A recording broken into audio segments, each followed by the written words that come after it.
The Brief Wondrous Life of Oscar Wilde was a novel written by Dominican-American author Junot Diaz, published in 2007.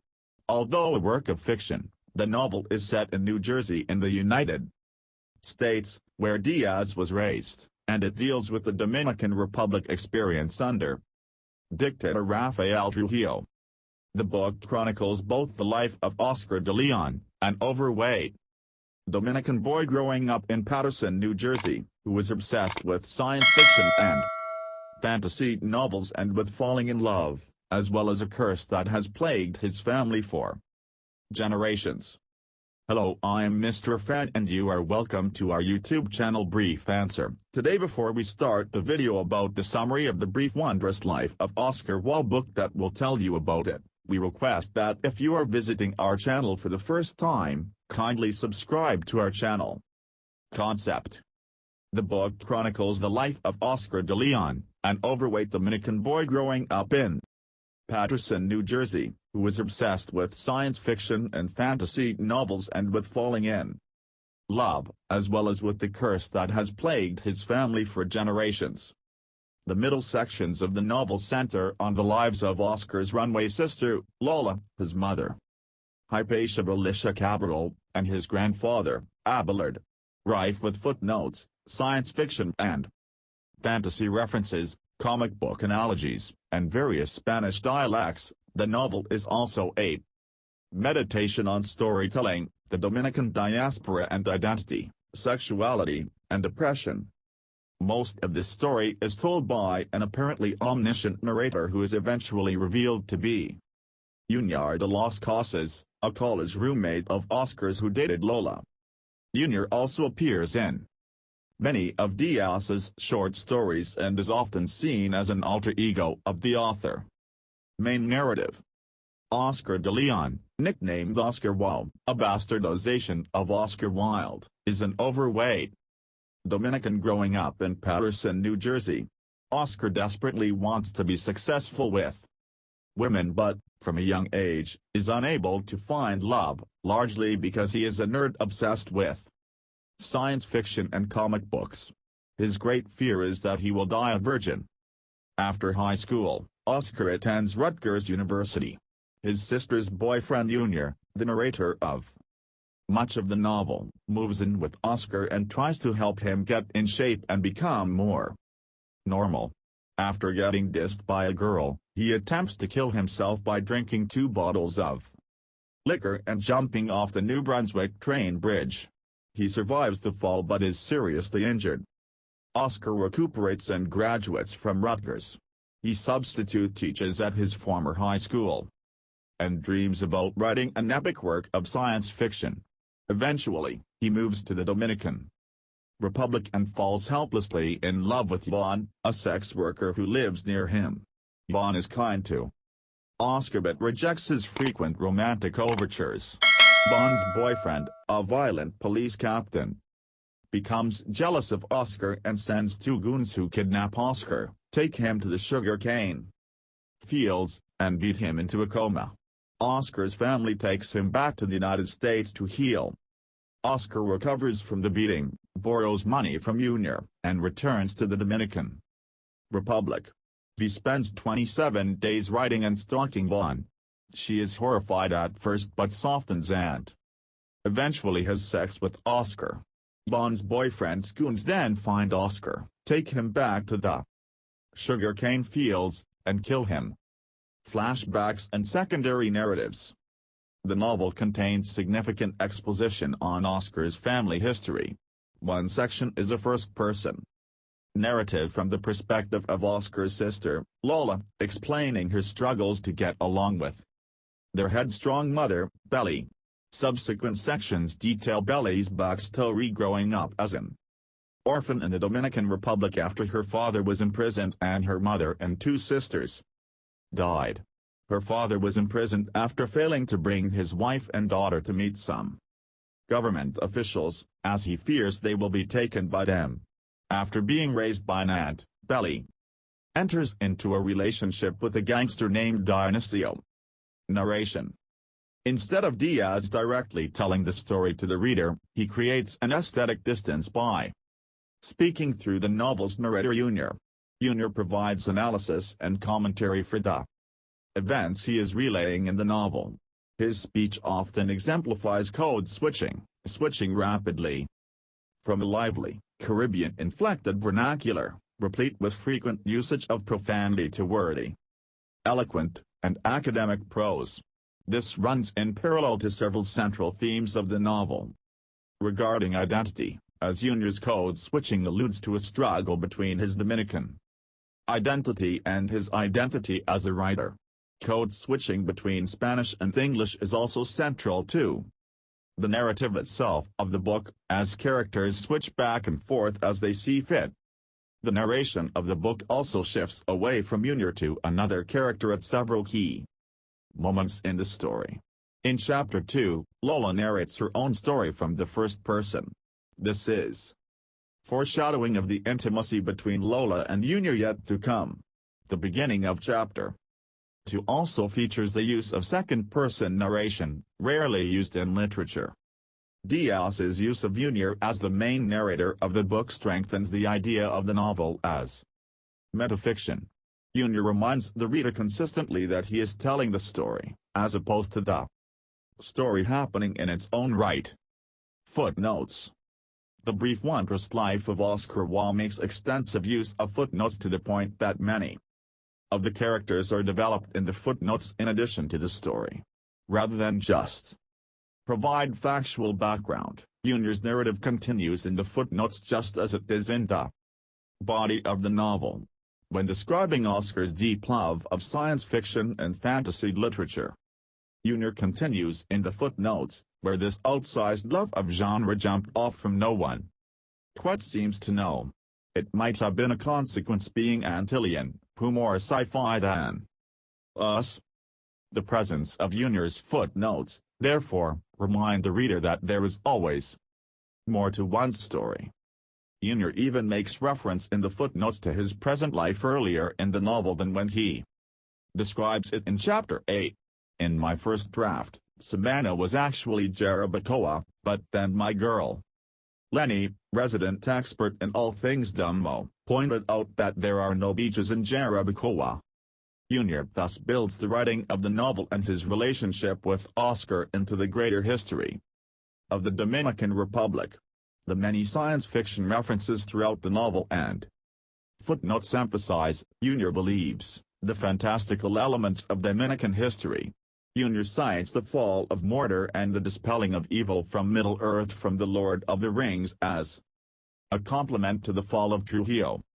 The footnotes contain many references specifically to the reign of Rafael Trujillo from 1931-1961, providing historical background on figures like the Mirabal sisters, who were assassinated by Trujillo, and Dona, an indigenous woman who fought against the invading Spanish colonialists.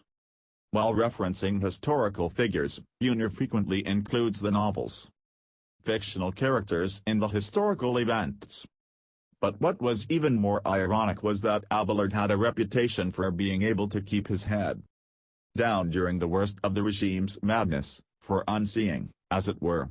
In 1937, for example, while the Friends of the Dominican Republic were regiling Haitians and Haitian Dominicans and Haitian-looking Dominicans to death, while genocide was, in fact, in the making, Abelard kept his head, eyes, and nose safely tucked into his books, let his wife take care of hiding his servants. Didn't ask her nothing about it, and when survivors staggered into his surgery with the unspeakable machete wounds, he fixed them up as best he could without making any comments as to the ghastliness of their wounds. Junior thus builds a context for the Dominican history, where the characters are used just as much in the footnotes as they are in the body of the novel.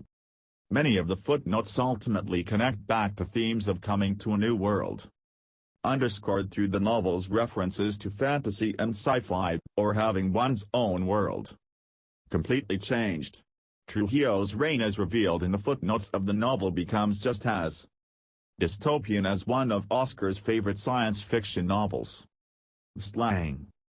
Diaz moves between several styles in the novel as the narrative shifts to each of the characters.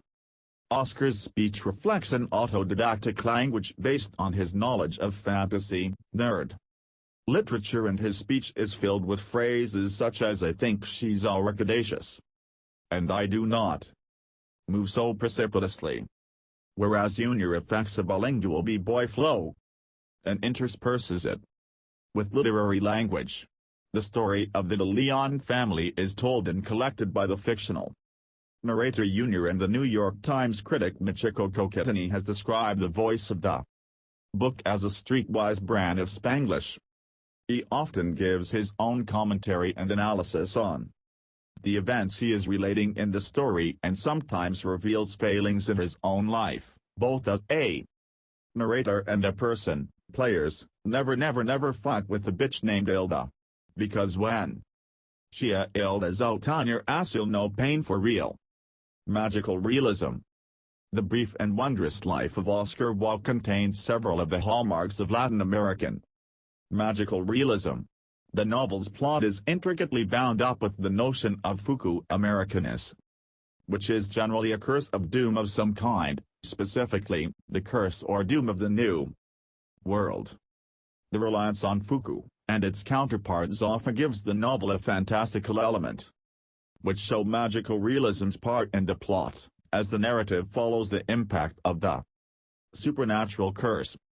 This is coupled with other supernatural elements such as the man with no face and the mongoose. The fantastical elements of the novel take place in both New Jersey and in the Dominican Republic. This combination establishes a real-world setting for these events which blends the natural with the supernatural, another attribute of magical realism.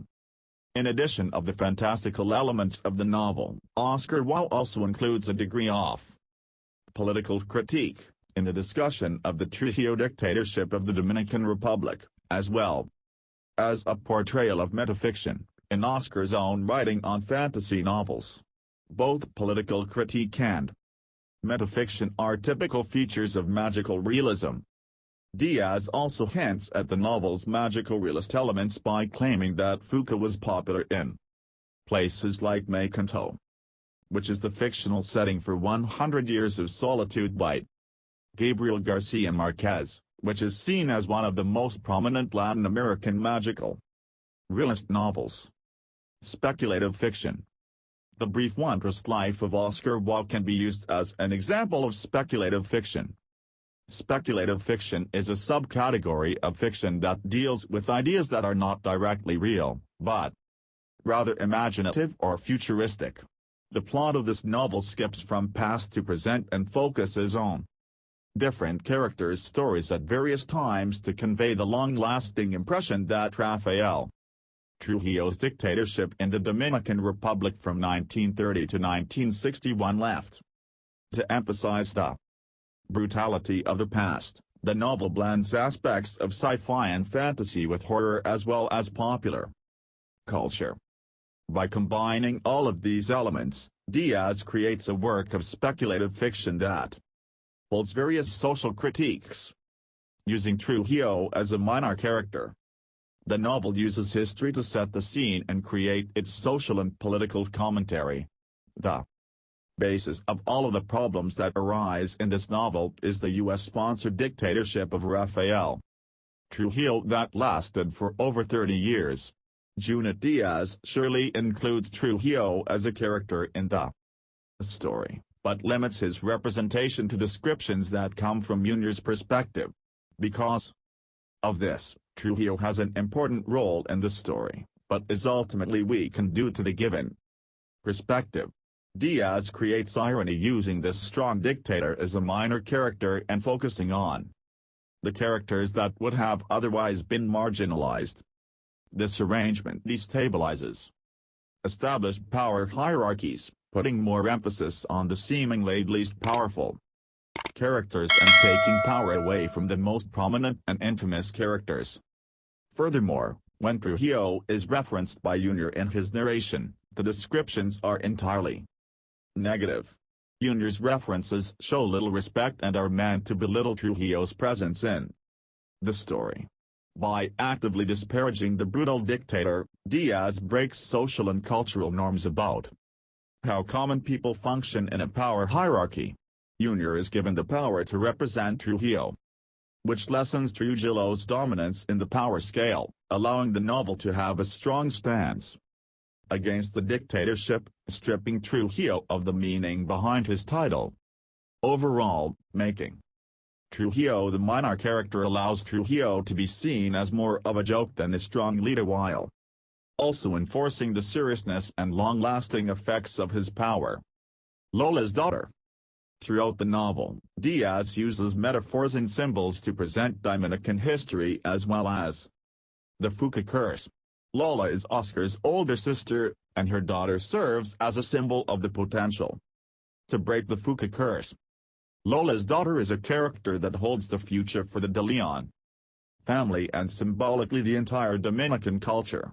She symbolizes the Dominican identity struggle of growing up with two cultural ties, that of the Dominican Republic and that of the United States. Although in the story her character does not know her own role, she must accept and embrace her Dominican culture to break the curse. This sense of uncertainty towards this fantastical curse allows the novel to speculate as to how it can be broken. The curse itself is meant to be a defining factor of Dominican culture. Diaz ties in Lola's daughter's character with breaking the curse to show that the future of Dominican culture is to be defined by aspects others that a history of oppression and colonization. The idea that an individual has the power to change the effects of the curse in their own life is a way for the novel to show that Dominican culture can be changed in a way that marginalized people can have power. Junior as the narrator. Although Junior is the narrator of the story, and everything that is said comes from his perspective, the story revolves around the unlikely hero, Oscar. Oscar is a shy, overweight teenager who loves to read and write science fiction and fantasy and is searching for love. He is constantly deemed not masculine enough by those around him, and he does not follow the norms of his Dominican culture. He too is affected by the Fuca curse that stems from a long history of oppression, and the only way for him to break free is to acknowledge his own culture while also adapting to his new surroundings in the United States. Oscar's character's love for science fiction allows Diaz to intertwine metaphors from the science fiction realm such as that of Watchmen. This reference allows Diaz to propose the question of whether or not it is just to save humanity by killing a human and make parallels to Oscar's decision running away with one, as well as the future of Dominican culture and history. By referencing Nothing Ever Ends on page 331 in the novel, Diaz proposes that the past cannot be changed, but must ultimately be accepted to create a better future and reclaim the culture. Oscar's story is not the only one that Junior tells. Junior covers multiple generations of the De Leon family history to emphasize the transgenerational struggles in the inheritance of the Fuca curse. Because of the way that the story is narrated, the readers get a comprehensive view of the cultural factors that surround Oscar that ultimately lead to his tragic death. Diaz shows that the mistakes made in Oscar's family lead to Oscar's fate, providing a cautionary tale for the future of Dominican culture in a fantastical context. Furthermore, Junior recounts the stories and history of a family that is not his own. He is invested with the telling of their story, but is simultaneously reserved. He even admits that as the one telling the story, he holds a certain amount of power. By reconstructing the De Leon family story, and not letting the characters speak for themselves, Junior subconsciously follows the Trujilloan model of narration, suppressing their own stories for his own mental gain, whether it be a recreated connection to Lola, his ex-girlfriend, or Oscar, his friend. Even when talking about Oscar, Junior does not focus on the fact that he is nerdy and does not hide it, but rather makes allusions to science fiction and fantasy works that Oscar would be familiar with. Junior also shows that he and Oscar were not so different after all, but the difference was in the fact that Oscar was not able to hide the fact that he was an outcast while Junior was able to fit in while keeping his unique qualities and interests to himself. Mongoose. Mongooses appear throughout the brief wondrous life of Oscar Wilde as guardians of the family. Historically, the mongoose was imported from Asia during the 18th century. Mongooses were imported to tropical islands such as the Dominican Republic, Jamaica, and Hawaii. Used to protect sugarcane fields from rat infestations, mongooses were pivotal in the doctor's growing sugar economy. While the mongoose is transplanted from Asia, it retroactively becomes a norm within the doctor's plantation system. While the mongoose guides belly, its presence is necessary for sugar production. The mongoose is known for its sociability and cunning. Like the Leon family, the mongoose is an immigrant, an invasive, non-native species. The mongoose was transplanted westward to the Dominican Republic, just as Oscar's family was forced out of the Dominican Republic. Diaz has stated the importance of the mongoose as being alien, creating an otherworldly quality to its assistance. Furthermore, in a footnote, the mongoose is described as an enemy of kingly chariots, chains, and hierarchies, an ally of man, suggesting the mongoose's importance in helping the De Leon family not just for their misfortune but also as a means of undermining Trujillo's oppression. At the most superficial level, the mongoose can be equated with the Zafa, the counterspell to the family's Fuku. For example, when Belly is beaten in the cane field, a creature that would have been an amiable mongoose if not for its golden lion eyes and the absolute black of its belt, motivates Belly and sings to her to guide her out of the cane field. The creature acts as her protector, saving her after the atrocities just committed against her. The mongoose further stops a bus directly in front of her, preventing her from being hit and providing her transportation to safety. Similarly, Oscar remembers a golden mongoose which appeared just before he throws himself from the bridge, and again when he is beaten in the cane field for the first time. In the cane field, the mongoose talks to Oscar and saves him just as Belly was saved. Furthermore, just as the singing mongoose leads Belly to safety, a singing voice leads Clives to Oscar. This symbolic relationship is heightened by the transient nature of the mongoose, disappearing as suddenly as it appears. Each time the mysterious animal appears in a time of dire need, the narrator includes a disclaimer on the accuracy and the visions of the creature. In the case of Belly in the cane fields, the narrator shares that whether her encounter with the mongoose was a figment of Belly's racked imagination or something else altogether cannot be determined. Whether or not this creature is a figment of the young woman's imagination, it led her to safety and providing hope in a situation where death seemed imminent. In having this character take on such a surreal nature with characteristics not found in most mongooses, such as the ability to talk and vanishing in the blink of an eye, Diaz establishes an uncertainty that mirrors the controversies over whether superstitions exist.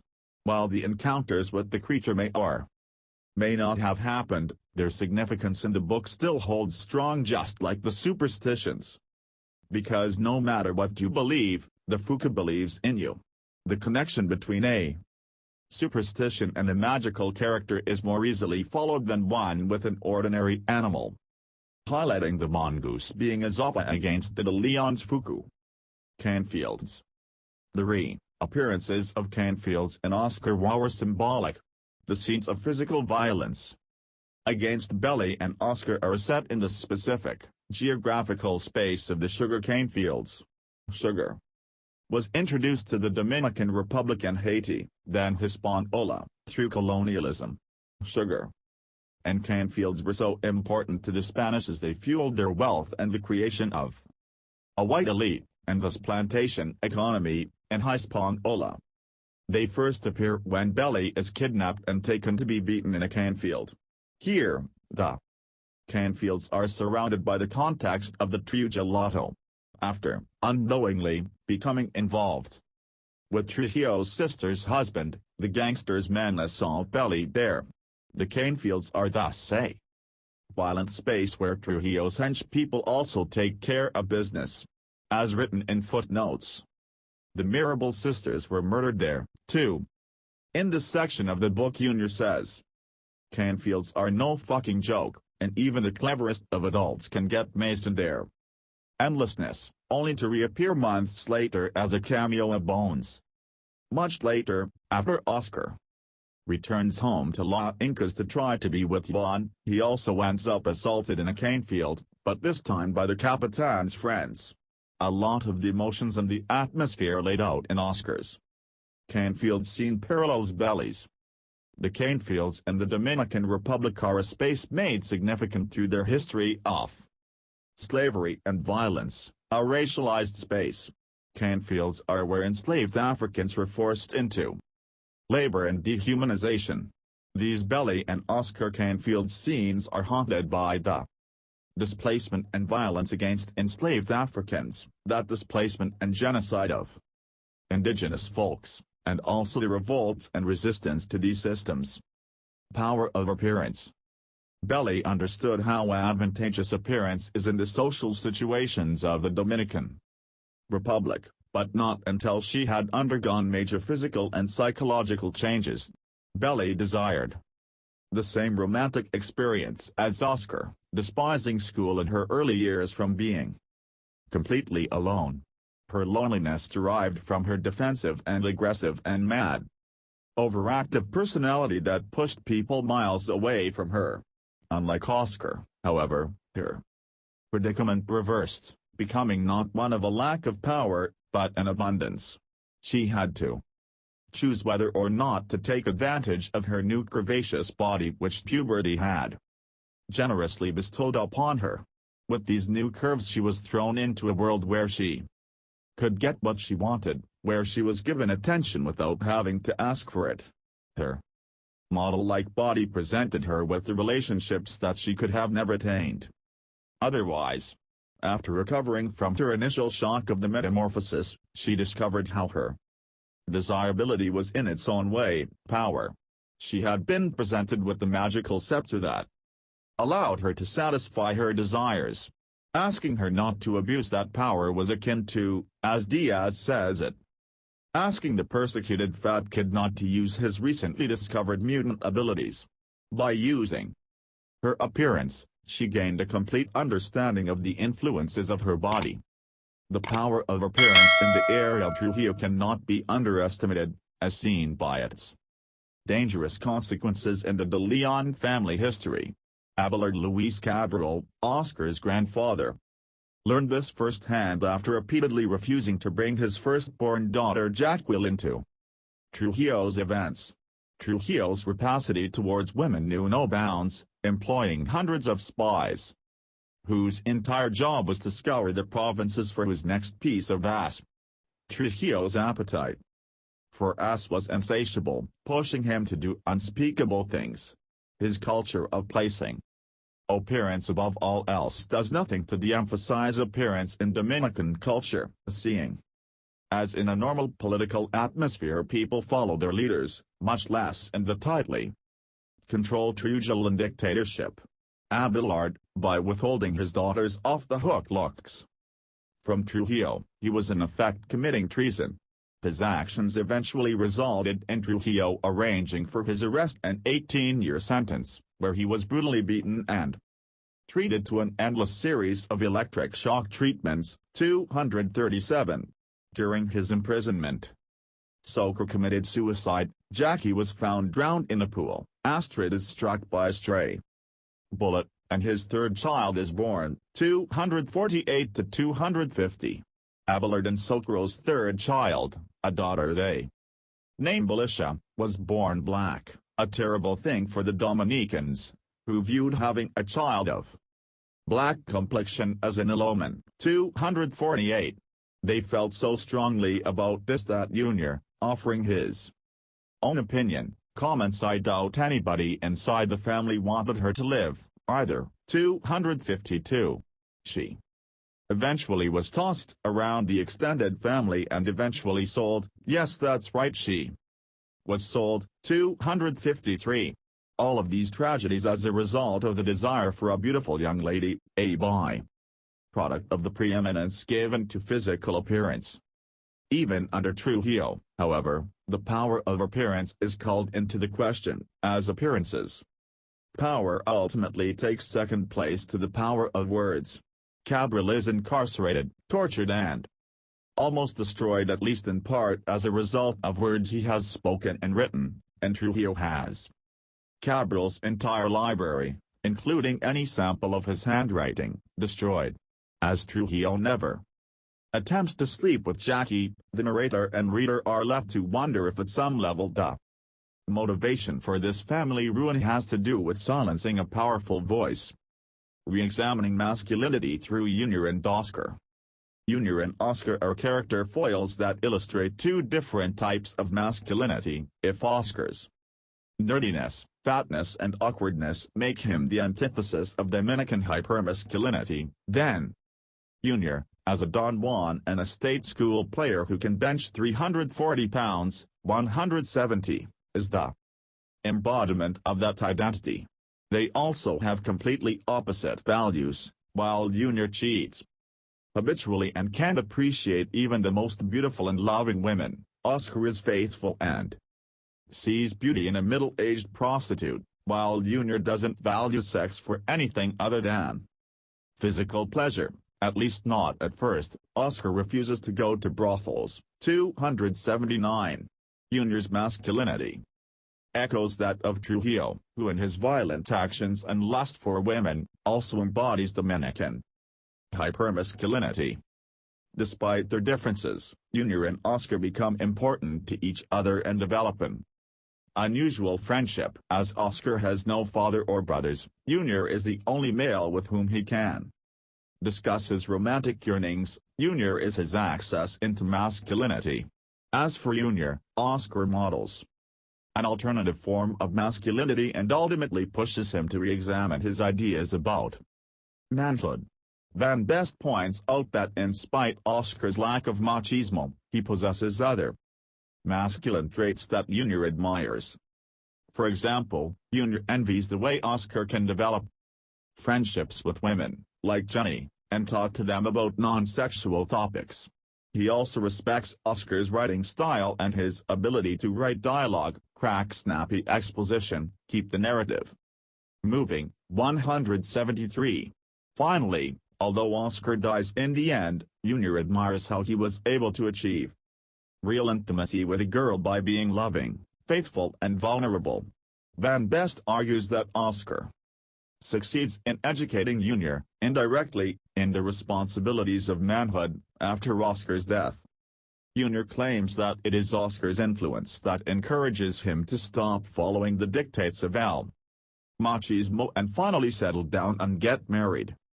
At the end of the novel, Junior manages to develop a healthier form of masculinity that allows him to love others and to achieve intimacy. Through Junior and Oscar's friendship, Diaz critically examines Dominican machismo and shows how it can lead to violence and an inability to connect with others. Through the figure of Oscar, he explores alternatives to hypermasculinity.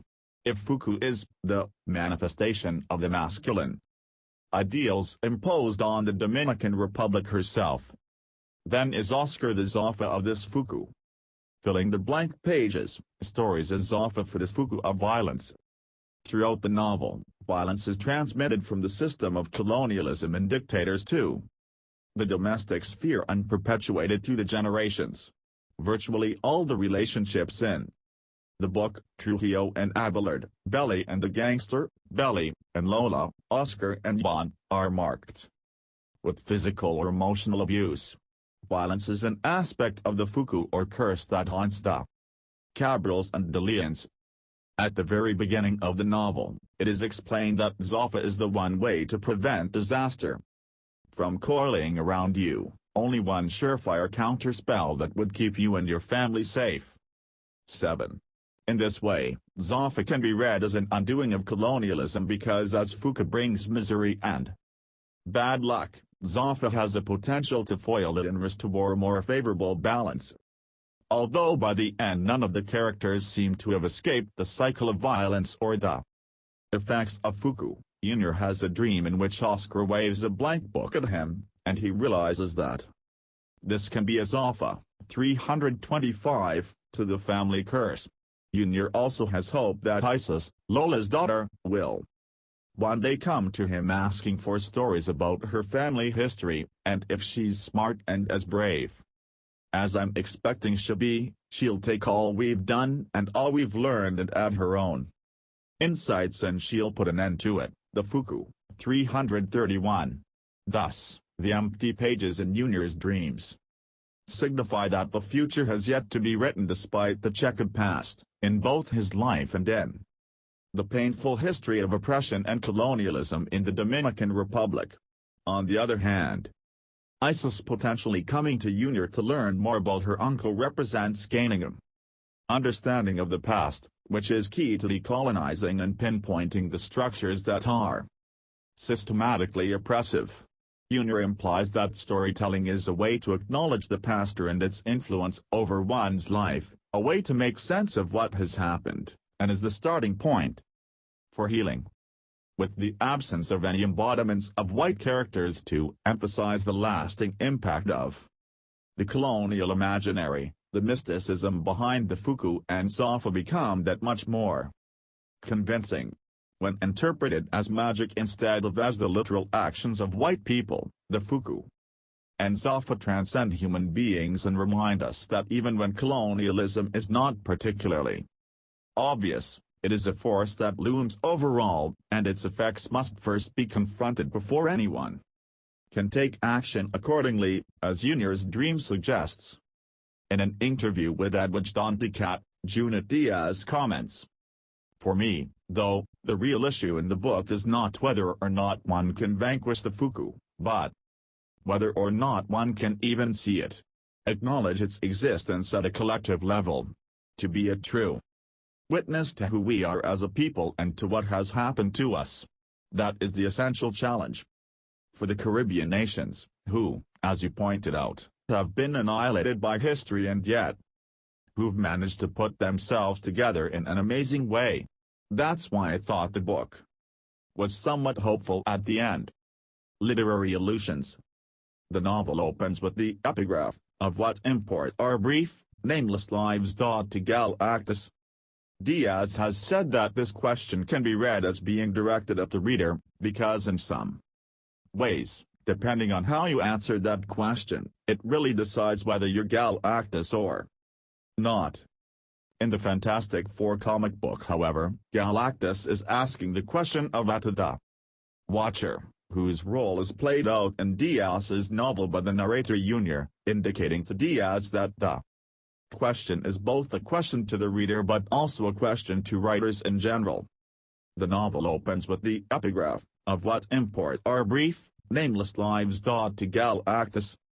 Diaz has said that this question can be read as being directed at the reader, because in some ways, depending on how you answer that question, it really decides whether you're Galactus or not. In the Fantastic Four comic book, however, Galactus is asking the question of Atta the Watcher, whose role is played out in Diaz's novel by the narrator Junior, indicating to Diaz that the question is both a question to the reader but also a question to writers in general. Early in the novel, Diaz aligns Oscar with comic book superheroes. "You want to know what being an X-Man feels like? Just be a smart bookish boy of color in a contemporary US ghetto. Like having bat wings or a pair of tentacles growing out of your chest." Diaz hints at possible latent abilities or qualities Oscar may possess that will reveal themselves or develop later in the novel. The novel describes the history of relationships between dictators and journalists in terms of comic book rivalries as well, since before the infamous Caesar event war dictators and writers had beef. Like the Fantastic Four and Galactus, like the X-Men and the Brotherhood of Evil Mutants, like the Teen Titans and Deathstroke. There is also a strong suggestion that the fantastical element of Oscar's life is a powerful method for him to relate to other people and to the world around him. When he examines his own body in the mirror, he feels straight out of a Daniel Clowes book. Or like the fat blackish kid in Beto Hernandez's Palomar. Oscar's vast memory of comic books and fantasy, science fiction, is recalled whenever he is involved in the text, and his identity is multiform, composed of scraps of comic book marginalia. Diaz creates a distinct link between human beings' performative nature and the masks required to express it, and the masks worn by superheroes. When Oscar meets Anna, one of the many women with whom he falls in love, he notices different aspects of her life, and there was something in the seamlessness with which she switched between these aspects that convinced him that both were masks. Diaz connects the removal of masks with both the intimacy that springs from vulnerability and the concept of identity, hidden or otherwise. Oscar's infinite capacity for empathy and connection with other human beings is a superpower in its own right. Contemporary masculinity and contemporary power structures leave no room for vulnerability. But for Diaz, the only way to encounter a human is by being vulnerable. The man with no face, who reoccurs in several parts of the novel, can also be read as a sort of mask embodying the Fuku fantasy in science fiction. Diaz frequently uses references to works of science fiction and fantasy. These references serve both to illuminate the world that Oscar lives in and create a parallel between the supernatural events in fantasy literature and the history of the Dominican Republic. In the opening pages of the novel, the narrator quotes Oscar as having said, "What more sci-fi than Santo Domingo? What more fantasy than the Antilles?" One of Diaz's frequent references to J.R.R. Tolkien comes when he describes Trujillo, homeboy-dominated Santo Domingo, like it was his very own private mortar. In another section, Felix Wenceslao Bernardino, an agent of Trujillo, is metaphorically described as the Witch King of Angmar. Near the end of the book, Diaz comprehensively links the fantasy world of Middle-earth with the world of the Dominican Republic in the novel. Critical reception. The brief wondrous life of Oscar Wilde was widely praised and appeared in a number of best of the year book lists. 54. The book won the John Sargent Senior First Novel Prize, the Dayton Peace Prize in Fiction, the National Book Critics Circle Award, and the Pulitzer Prize for Fiction in 2008. New York Magazine named it the best novel of the year, and Time Magazine's Lev Grossman named it the best work of fiction published in 2007, praising it as a massive, heaving, sparking tragicomedy. 56.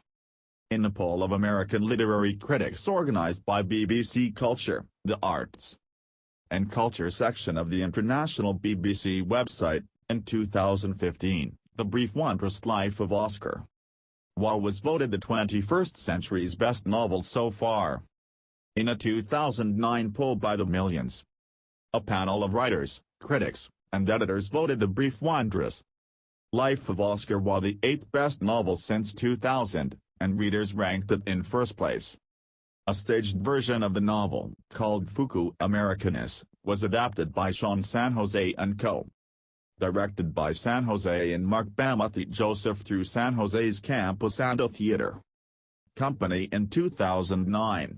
The production received mixed reviews, with critic Robert Hurwitz stating that Fuku doesn't show us how that works or what the curse has to do with anything. For that, you have to read the book.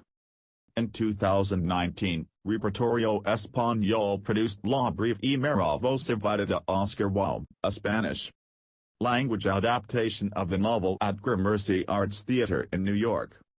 Film. The novel's film rights were optioned by Miramax Films and producer Scott Rudin in 2007.